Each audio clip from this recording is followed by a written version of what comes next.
Have you ever wondered what it's like living in a place where peace is a luxury, not a given? Picture this, a bustling marketplace in Iran humming with life and activity, suddenly ripped apart by a chilling event. Twin blasts, the echoes of which reverberated far beyond the immediate vicinity. The catastrophic incident unfolded, leaving a trail of devastation in its wake. The count of casualties was heartbreaking. 32 lives abruptly extinguished, while over 100 others were left nursing wounds of varying degrees. The location was a central marketplace, a hub of commerce and everyday life, and the time was an ordinary day, made extraordinary by the tragic event. A deceptive ploy of feigned illness drew a crowd, only to be followed by a second explosion, capitalizing on the chaos and compassion of those rushing to assist the victims. In the blink of an eye, life as they knew it was changed forever. But who would commit such a heinous act, and why? These questions often linger in the aftermath of such tragic incidents. The twin blasts in Baghdad, a horrific incident that claimed dozens of lives and left over 100 wounded, were attributed to the Islamic State of Iraq and the Levant, or ISIL. ISIL, a group that was declared territorially defeated by the Iraqi government, continues to operate as an insurgency, staging attacks that disrupt peace and security. The cunning strategy behind these twin blasts is chilling. The first attacker drew a crowd by pretending to be sick, and the second detonated his explosives as more people rushed to help. It's a stark reminder of the lengths to which such groups will go to cause harm and spread fear. ISIL's motives are rooted in a twisted ideology that seeks to exert control and sow discord. Their attacks are not just physical but psychological warfare, designed to instill fear and uncertainty.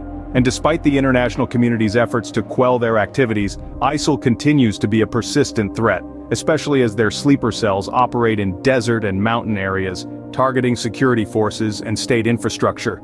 The reaction to these attacks, both locally and internationally, has been one of strong condemnation. The United Nations, European Union, and neighboring Iran have all expressed their disapproval of such acts of violence.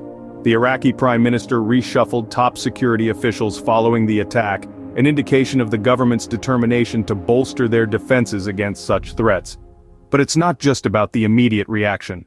The long-term impact of such attacks can be far-reaching. They can stoke tensions, disrupt peace processes, and even potentially influence the scheduling of important events like parliamentary elections. The masterminds behind such mayhem often hide in the shadows, their identities concealed, their motives shrouded in a warped interpretation of ideology. But their actions speak volumes about their disregard for human life and their determination to create chaos. Behind every act of terror there lies a twisted ideology that justifies the unjustifiable. And as we delve deeper into the aftermath of these twin blasts, we see the true face of this ideology, one that values mayhem over peace and destruction over coexistence. How does a nation heal from such a tragedy? As the dust settled after the twin blasts, the immediate aftermath was a scene of chaos and despair.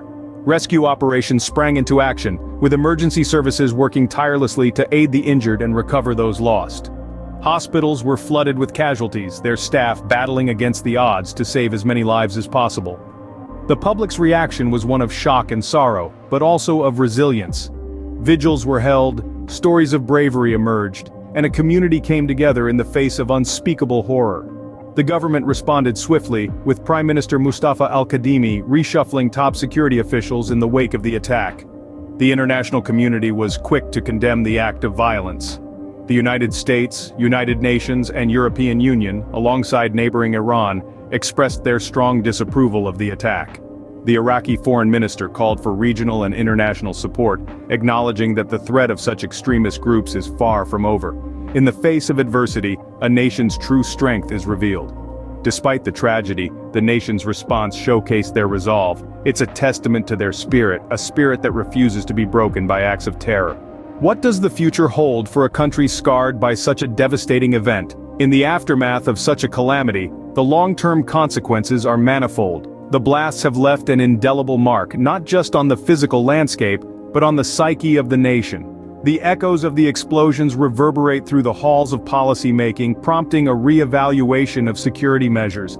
A tightening grip on safety protocols and a bolstered defense infrastructure could be imminent.